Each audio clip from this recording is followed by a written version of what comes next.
Hello everyone, this is the second video on the topic recurring decimals. In this video, basically the main focus will be on converting the recurring decimals into fractions. Okay, so the first question is, we have a recurring decimal number as 0.81 and there is a dot on the top of each of the decimal digit. Like the 8, it is having a dot and the 1 is also having a dot, and we are supposed to convert this number into a fraction, right? So now when we start doing this question, the first step is, always you can assume let the given number be a variable like x or y. Sometimes the question will be written directly like converting to fractions, or sometimes it will be written use algebra to convert the given recurring decimal number into fraction. So that is why here I am assuming let x equal to, that means I am using algebra. So let x is equal to 0.81 and there is a dot on the top of each digit in the decimal part of this number. Now this number, I know that the another representation which I have explained in my first video on the same topic of recurring decimals, that x can be written as 0.818181 and so on. You can write these decimal parts in the repeated form like 2-3 times and then you can put the dots. Now the second step is, what we have to do, we have to convert it into fractions. So to convert it into fractions, the first step is we assume it as a variable x or y or z, whichever you want. Then I will start multiplying this equation 1, I have considered this as an equation 1, by 10. I can multiply it by 100, 1000, depending upon when I have to stop, that I will explain you now. So but the process is that you have to multiply. So first I multiply it by 10. Now when I multiply this whole number by 10, this whole equation by 10 actually, so what will happen, this x will become 10x, and if you see the right side, this will become 8 point, then 181818 and so on.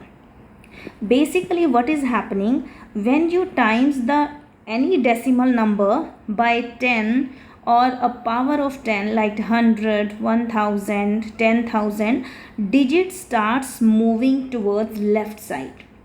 So by doing so, what I can do, I can make the decimal part of these numbers same. So now here, as I said, x is equal to 0.818181, then I times it by 10 and I got the number 8 point, and then I have 1, then again 8181, and it keeps going like this way.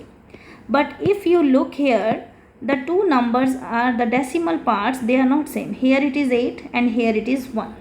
So if they are not same, the decimal parts are not same, again you can take this second equation or you can multiply this by 10. Either you can understand it in this way. If you consider it this way, so now 10x, when it will be multiplied by 10, it will become 100x, and that is equal to, when you will times this number by 10, so this one will again, it will be moved to the left of the decimal point, because multiplication means the digits are moving towards left if you multiply by 10 or 100 like that. So now the number will become 81 here, then this 8 will come to this position, so 8 here, 1 will become here, and it keeps going like this way and dot dot dot. Now this is my third equation. Now again I will have to check whether any of the equations having the same decimal part, because that is the target. Once we achieve that thing, that the decimal parts are same, we will stop. So here the decimal part, it is 8, the first digit, here it is 1, here it is 8. So this is excluded because it is not going to be same. Then I look here, it is 1, here is 1, and so on. So that means these two numbers have the same part, decimal part. So we will be choosing these two and we will say subtract equation 1 from equation 3. You need to multiply it by 10 only one time, you might get the answer. You might need to multiply it by 2 times or 3 times, it depends on. You just need to form the equations and you need to see which of the equations are going to give you the answer. So when I subtract, I write the equations again because I am subtracting the first equation, so I will write it in the same order. I am subtracting from the third one, so I am going to write third one first.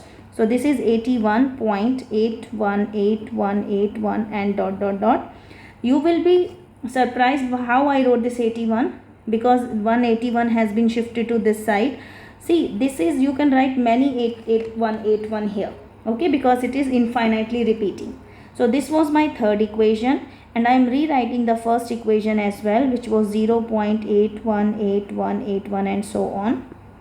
When I subtract these two equations, so 100 take away 1x, which is 99x, and that is equal to 81 point, it will be whole thing 0. So if the decimal part is 0, you can just write it as 81. So from here I got 99x is equal to 81, which will give me x is equal to 81 divided by 99. And if you can further simplify this, you have to simplify, so it will be 9 over 11. So the number which is 0.81 dot dot here, that can be represented as 9 divided by 11. So this is the first question of reoccurring decimals. I hope this question is clear to you. In the next video, I will be taking 2 more examples. Till then, bye bye and enjoy.